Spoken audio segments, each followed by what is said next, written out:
leader who is able to implement Islam, yet he gave his people two options, okay, to implement Islam or not to implement Islam, this is an act of kufr for him, okay, and this is related to aqidah.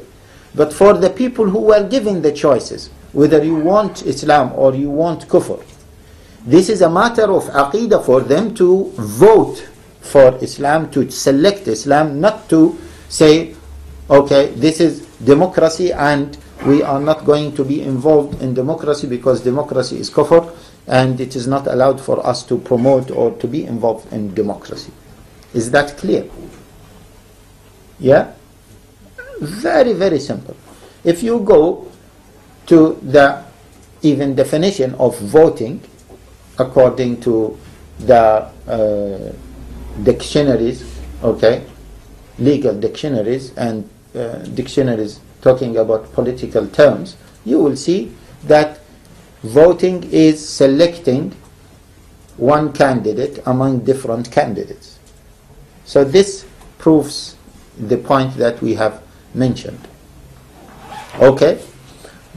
Now, of course, there is a long discussion beyond this discussion that I have told you, okay? But I don't want to get into it because it will take time. But I just want to simplify the matter of voting for the brothers and sisters to understand it and to see that there is no harm whatsoever in selecting between choices. Actually, if you look at it from the Islamic principles, you will see that it might become obligatory upon you to select what is better for Islam and Muslims.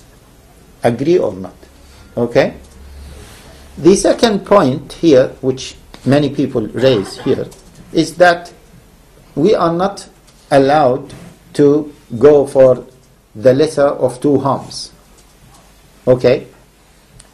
Again, I don't want to discuss this point in details, but I just want to tell you that none of the scholars agree on this or agreed on this, that it is not allowed for you to choose the less evil, because this is against common sense, first of all.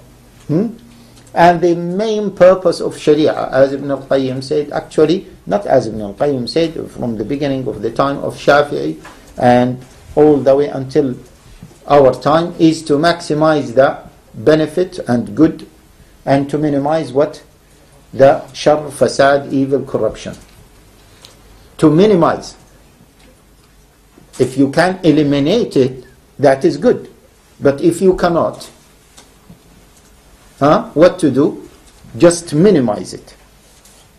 Okay? Just minimize it. For example, if what is better if we come to a society that society full of ignorance and they don't practice the deen of Allah Jalla wa Ala, and they commit so many ma'asi. Take, for example, the issue of hijab. They don't implement hijab at all, and they wear very revealing clothes. Is it better to tell them in the beginning that they have to wear modest clothes in the beginning for some time until the iman increases, until they become used to it, and then you can implement the issue of hijab further? Okay? Is it better for someone who is telling you, and astaghfirullah al-azim, someone did ask this question, he said, I cannot stop zina and I don't pray, and we are telling him you should pray. He said, but I cannot stop zina. Can we tell him that no, you should not pray until you stop zina? Maybe if he starts praying, this will help him to stop zina. Yeah? Okay. This is the lesser of two evils. Even in our day-to-day life, in our normal life. If you have a dangerous disease in one of your limbs, like gangrene, okay, and they said that they have to amputate that limb, otherwise the gangrene will spread in your body. What is better for you? To choose to cut off that part of your body and in order to survive, or to say no, either I survive with all my limbs or I die. Actually, the scholars may say that you will be sinful if you go for the second choice. Either I die or I live with all my limbs. Yeah? Just simple common sense.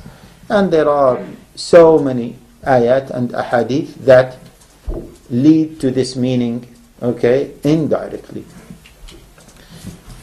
One of those ayat and the hadith, let us just mention one of them. Allah Jalla wa Ala says, فَاتَّقُوا اللَّهَ مَا اسْتَطَعْتُمْ. فَاتَّقُوا اللَّهَ مَا اسْتَطَعْتُمْ. Fear Allah as much as you can. Not fear Allah. طبعا it has two interpretations, and both interpretations are correct.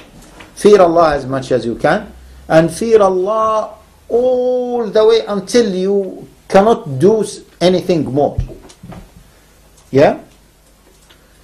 طبعا most of the scholars go for the first interpretation, which is fear Allah as much as you can. Okay? Fear Allah as much as you can means you will not be an ideal person, you will not be able to implement all aspects of Sharia, and you might not be able to leave all haram, but just try your best to fear Allah as much as you can. Sometimes you might not be able to leave haram, all of it. We say, leave as much as you can. Okay? This is one of the direct adillah and or indirect adillah. And as I told you, that the scholars never argued about this principle that a person must choose the less of two evils. So some people say choosing the less of two evils is not an Islamic principle. We say no, we disagree with this. None of the scholars said this. Okay, in your day-to-day life. Okay, again, just other the example of amputation. For example, if you were given two jobs, one job is far away from you and it gives you a good salary, and another job that is not that far but it doesn't give you that good salary. Then you will what? Try to evaluate between both. Based on what? What is better? It will not be the optimum or the ideal option, but it will be what? The more of benefit for you and the less of harm for you. Is that true or not? Okay? And this is in every aspect in your life. Sharia cannot go against that, because this is a common practice by all human beings. So, if we have two candidates, and both candidates, they are not Muslims, and they might have no problem with homosexuality, they might have no problem with with maybe having pubs and having 24-hour drinking, okay, etc.